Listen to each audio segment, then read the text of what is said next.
loan pools were simply prostituting out the ratings. They were not actually doing the ratings.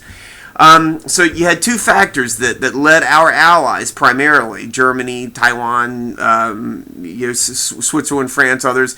You had two primary factors. Our big business, the titans of American finance and business, would bring to them these loan pools, and because we're the American economy, we're the United States, and we could be trusted, we're the allies, our allies would in fact have some confidence in these pools, number one.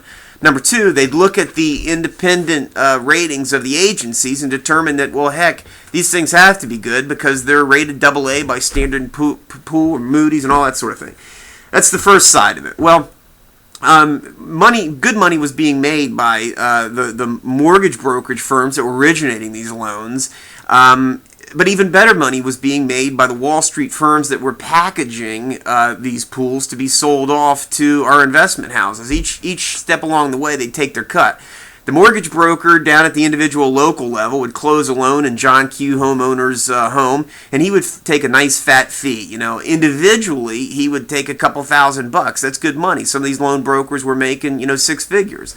At the next step, the managers from the loan brokerage companies would take massive profits, bonuses, based not on the quality of the loans, but based on the volume of loans that they were closing.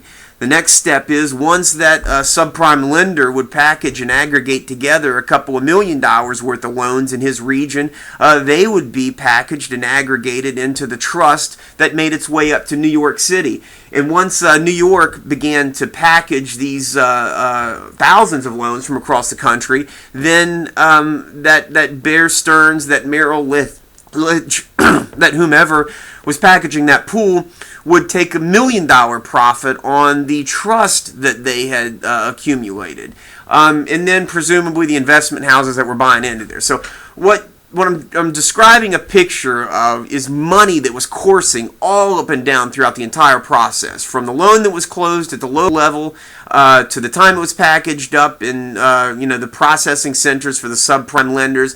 But more importantly, when that money, then now millions and billions of dollars that was being packaged up in New York City, money was coursing throughout the entire system and throughout our entire economy. Well, on the back end of this sunny side of things, we'll call the mortgage loan originating and processing the sunny, bright, happy side, because as these loans would close and consumers would then have hundreds of thousands of dollars worth of disposable income that they could use to pay off credit cards and go back to Office Depot and Rooms to Go and everywhere else and just spend money because that they were supposed to do. That was our national economic model. On the back end of that, you had a few folks that were making bets against all of this. Of particular significance is a gentleman out of California, a doctor, who looked at all of this and said something isn't right here.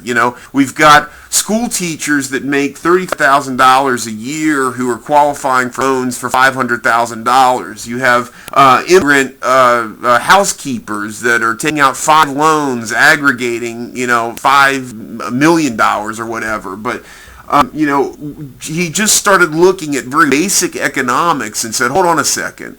People that are taking out these loans have absolutely no way of repaying these loans in the long run. And so this Dr. Michael Murray wanted to try and figure out a way that he could make a bet against all of these Wall Street wizards and the investors from around the world that are investing in these pools. Because let's talk about what occurs in these investment scenarios.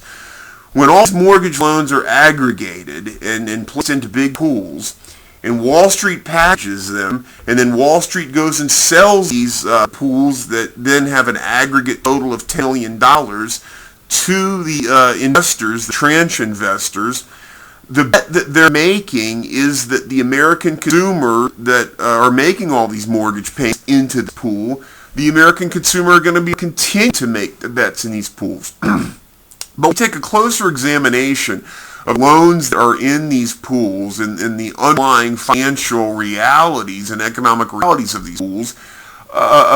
Anyone with 8th grade economic basis will tell you that there's no way these loans could ever be repaid over the short run, much less the long run. Why do I say that? Well, overheated real estate markets in Southern California, Mexico, Arizona, Nevada, Florida, You had dramatic price appreciations. A home that was worth $100,000 one day, 6 months later, was worth $200,000. The borrower who got a mortgage on that loan had a high school education and was making $35,000 a year, and yet he's got a loan on a house that's presumably worth $250,000 of $280,000 with his high school education. Well, again, it's basic 8th grade economics. There's no way that loan is going to perform over the long run. But you take that individual situation, that individual example, you multiply that out across the 8,000 loans that are now dumped into this mortgage loan trust. And a few shrewd, I wouldn't even call them shrewd, I'd say a few reasonable investors looked at these loan pools and fundamental economic basis in these loans and said, wait a minute, this is not going to perform in the long run. They went about looking for ways to bet against the performance of pools. So on the one side, you investors are saying, I think this pool of $10 million worth of loans is going to continue to pay payments for 30 years or 10 years or whatever. And on the other side, you had investors going, hold on a second. There's no way on God's green earth that this pool of $8 million worth of loans is ever going to perform over the long run. So what I want to do is I want to take the other side of the bet. I'm going to take a bet that this pool of loans is not going to perform, and at some point in time in the very short future, the American consumer is going to stop being able to make the payment on those loans, and the trust is going to go into default. And at first, those debts were not available. But in a very short order, Wall Street created those debts that would allow individual investors to bet against the performance of the loan pool.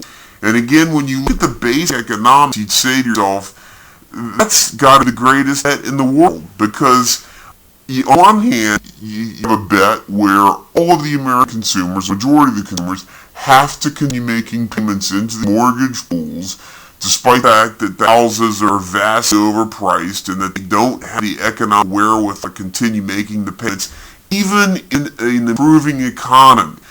On the other side, you have now investors who would make a bet, say, wait a minute, even though we've got a good economy today, the houses that are in those pools are not worth nearly what they say they're worth.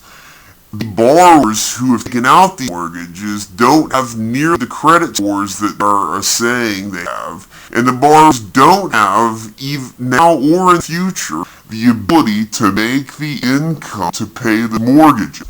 Well, on now what we'll call the dark side of the investment pool, you increasingly have investors stacking up against the good side of the mortgages, off the stupid side of mortgage investment. Increasingly, you had those betting against the performance, long-term performance of mortgages.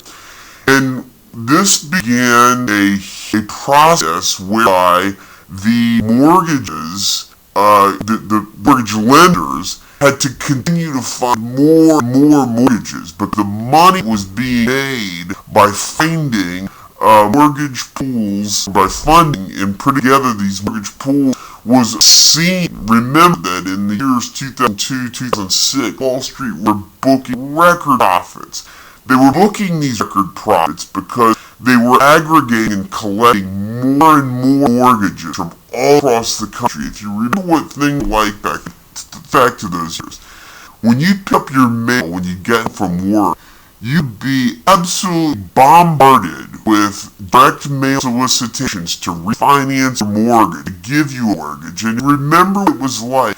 It's got more and more tax, weren't at an 8 when it was a good one. 100% is value. As funds increase, you'd find the rate would go down to, 5% rate, 2% rate on mortgage, up to 10, 20% value of your odds that pool that you're able to continue your money and losing interest the first years and things like that. Think of that. These are basic economic aspects.